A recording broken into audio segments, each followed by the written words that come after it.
Hey everyone, welcome back. In the last two videos, we have learned about priority attribute. In this video, let's learn more about it. So now we know priority attribute is used to specify the order of test case execution. For that, you have to specify the priority attribute and its value for each and every test case. Have you ever thought what would be the TestNG behavior when same priority value is applied on the multiple test cases? So let's take an example. I have two test cases, test case A and test case B.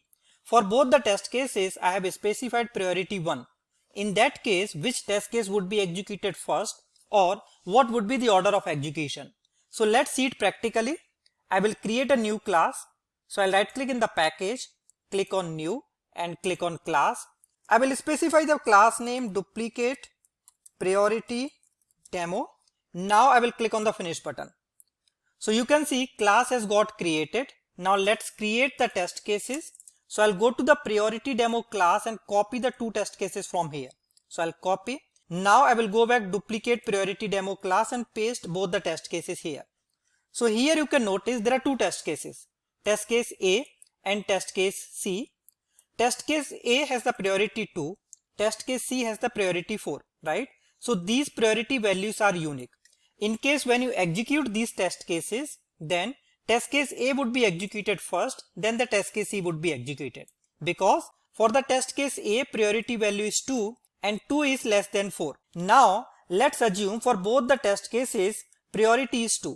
So for the test case A, priority value 2, for the test case C, priority value is 2.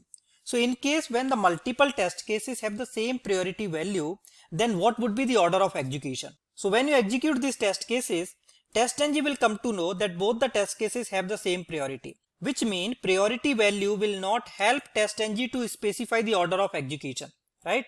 In that case, TestNG will execute the test cases based on their alphabetical order, right? So here you can notice first test case name A and second test case name is C, right? So in their alphabetical order, A comes first, correct? So in that case, TestNG will execute the test case A first, then the test case C would be executed. So let's see it practically. I'll right click in the class, run as TestNG test. So now you can see both the test cases have got executed. Now let's go to the result of running class to see the order of execution. So here you can notice test case A is executed first, then the test case C is executed.